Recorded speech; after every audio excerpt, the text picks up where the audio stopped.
Encontramos-nos aqui em Genebra, perto do Lago Léman, numa magnífica propriedade. Ora, foi precisamente neste lugar que se deu início uma bela história que já percorre um século de vida. Foi aqui que um homem nascido na Escócia veio passar as suas férias de verão. Hugh Edward Alexander era um homem apaixonante em busca da verdade espiritual. Ele tinha encontrado na Bíblia a razão de ser e nada mais queria que compartilhar a sua fé com os seus contemporâneos. Ele começou a explorar a sua vocação contando histórias para crianças e mais tarde instaurando cursos bíblicos para adultos. Desde logo ficou surpreendido por ver o grau de ignorância da Bíblia nos países francófonos em comparação aos países de língua inglesa de onde ele era originário. Muito ativo no contacto pessoal, Hugh Edward Alexander, que nós chamaremos Sr. Alexander, vai criar e desenvolver um jornal de edificação chamado A Testemunha. A primeira publicação foi em 1914. Em 1912, começa na Suíça de língua francesa um movimento chamado Despertar, ou seja, uma tomada de consciência espiritual coletiva. As campanhas de evangelização, organizadas em colaboração com as igrejas protestantes, atingem um verdadeiro sucesso. Não era estranho ver 2.000 a 3.000 pessoas se reunirem para escutar o Sr. Alexander pregar o Evangelho. Este extraordinário impulso terminará por causa de dois elementos principais. Na verdade, alguns círculos protestantes liberais rejeitam as experiências vividas pelos membros da Igreja durante essas campanhas e põem em causa alguns fundamentos bíblicos, tais como a inspiração divina da Bíblia. Em 1916, o Sr. Alexander publica então um livreto que ele chama Ichabod, que denuncia alguns desvios da Igreja liberal. Esta tomada de posição não atrai, obviamente, quaisquer favores desta última. O segundo elemento que irá pôr fim a este despertar é a epidemia de gripe espanhola que afeta a Europa em 1918. As autoridades proíbem então todas as reuniões públicas. O fim dessa evangelização em massa levou o Sr. Alexander a estabelecer uma formação estruturada de ensinamento bíblico de modo a edificar todos aqueles que foram tocados pela palavra de Deus nos últimos anos. Assim nasceu em 1919, em Biel-Ried, a primeira escola bíblica de língua francesa. Em 5 anos, mais de 150 pessoas receberam esta formação que lhes foi útil para divulgar a Bíblia.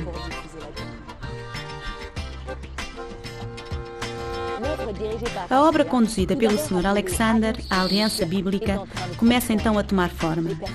As pessoas que pretendem renovar a sua fé reúnem-se em diversos locais.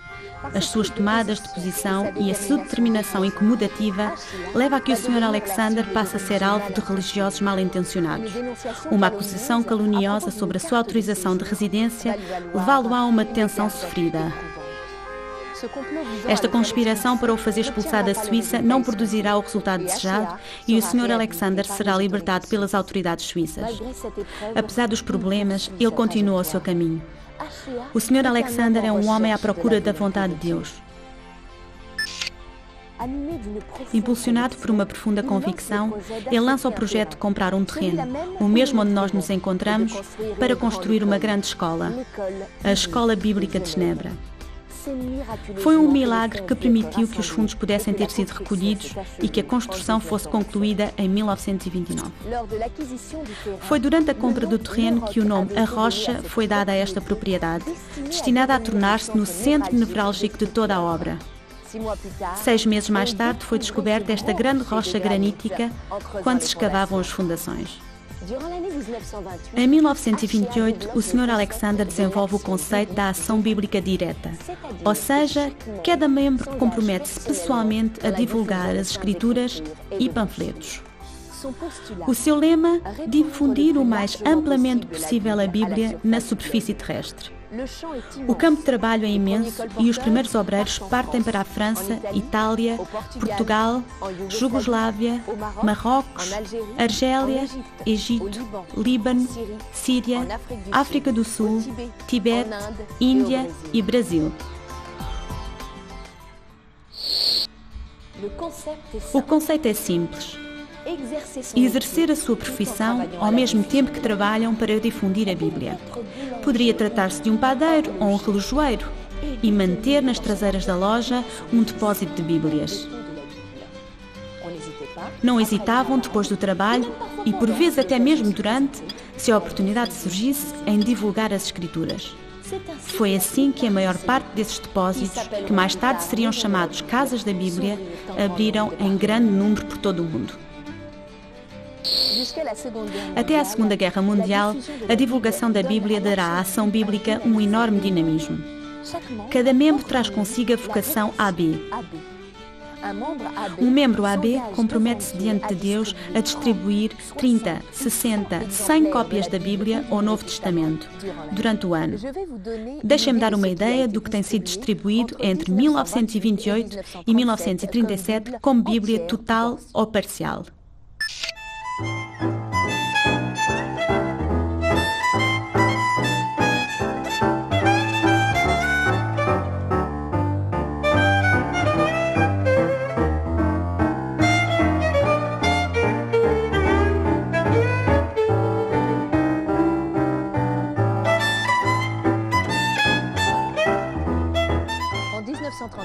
Em 1937, a Bíblia encontrava-se divulgada em 136 idiomas. A maior parte do tempo, um local existia por detrás dos depósitos de Bíblias. Era o ponto de encontro e de contacto de todas as pessoas que pretendiam aprofundar os seus conhecimentos bíblicos. Esta será a origem das pequenas comunidades cristãs. Outros se reunirão em vários locais na sequência da pregação do Evangelho. Os anos 30 viram também um novo desenvolvimento, não menos importante, o das atividades juvenis. Um jornal de contacto e de edificação é impresso para eles. A Jovem Testemunha. Os acampamentos começam em 1931. Em 1935 será comprada uma antiga escola em Contamine-Montjoie, nos Alpes franceses, para se tornar um lugar destinado à juventude. Muitos acampamentos aí terão lugar cada verão e, em média, cerca de 300 jovens por verão participarão nos acampamentos bíblicos. Estes acampamentos terminavam com 3 a 4 dias passados sobre a propriedade da rocha. A Segunda Guerra Mundial irá pôr um fim a esse desenvolvimento. Mas a divulgação da Bíblia não vai parar. A sua impressão em Inglaterra e a sua importação tornam-se impossíveis. Face a esta nova adversidade, o Sr. Alexander apela a Deus, através da oração, e uma porta se abre para ele, oferecendo-lhe a possibilidade de imprimir na Suíça. É assim que as primeiras 1000 cópias do Novo Testamento puderam ser editadas. A Sociedade Bíblica de Genebra nasceu em 1943. O Sr. Alexander acreditava muito nos recursos da juventude. E é também em 1943 que concretiza a compra de um hotel em Oberland-Berna, em frente da Jungfrau. Mais uma vez, Deus providencia as necessidades financeiras através de muitas doações e a aquisição da propriedade a Isenfluh vai dar uma oportunidade a muitos jovens de participarem em acampamentos e a muitos adultos de beneficiarem de estadias bíblicas. Em 1944, uma nova atividade nasce: os portadores de armas, termo referente a um episódio da vida do rei David. Trata-se de um conjunto de jovens adultos dispostos a partir para o campo missionário. Os anos do pós-guerra serão anos de consolidação. Alguns novos locais de ação vão surgir, como na Costa do Marfim e Senegal, onde depósitos de Bíblias serão criados. Após a morte do Sr. Alexander em 1957, a obra da ação bíblica prosseguirá o seu caminho, centrando-se na manutenção do que foi adquirido. 3 elementos assumem uma importância considerável: a separação do espírito do mundo, a busca da pureza e a denúncia dos erros doutrinais. Estes diferentes lugares de vida comunitária eram estranhamente semelhantes ao que chamamos Igreja no Novo Testamento, mas ainda não têm nome. Só nos anos 70 é que o conceito de Igreja da Ação Bíblica começa a espalhar-se. Até então, as pessoas falavam de grupos. Em 1975, John Alexander, filho mais novo do Sr. Alexander, põe em prática o conceito de radiodifusão da Bíblia. É na Trans World Radio que serão vinculadas as emissões Palavra Certa. Posteriormente, serão divulgadas pela HCJB em Quito e em seguida por muitas outras estações de rádios locais e chegarão a todo o mundo de língua francesa. Os anos 80 viram um declínio gradual de certas atividades. Em 1986, a liderança da ação bíblica é tomada a cargo por uma comissão administrativa e um conselho pastoral. A evolução da sociedade, a necessidade de clareza jurídica e financeira obrigam a ação bíblica a repensar a sua organização através da divisão de cada uma das suas atividades. Assim, a Sociedade Bíblica de Genebra torna-se uma estrutura independente que inclui as Casas da Bíblia. Ela manifesta a sua missão nestes termos: publicar e distribuir a Bíblia, assim como os meios de comunicação cristãos para promover o conhecimento de Deus. Em 2008, existem 20 Casas da Bíblia espalhadas por 3 continentes. Em 1990, a entidade Ação Bíblica Internacional separa-se em entidade nacional.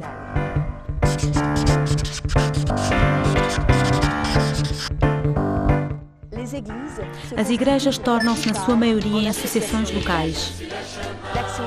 A Ação Bíblica reúne hoje 50 igrejas em 7 países diferentes.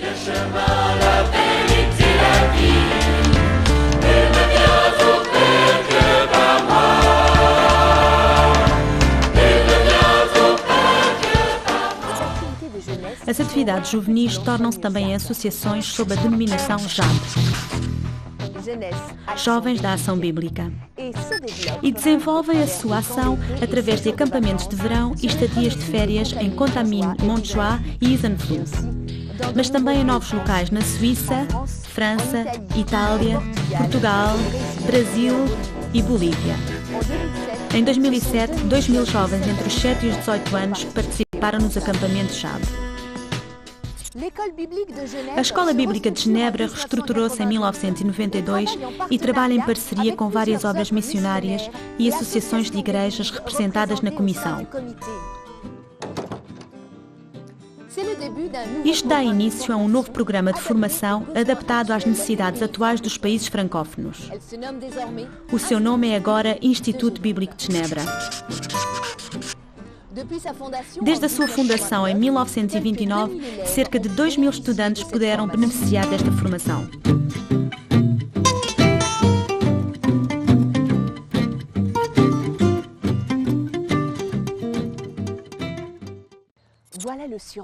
Eis a viagem a um século de história.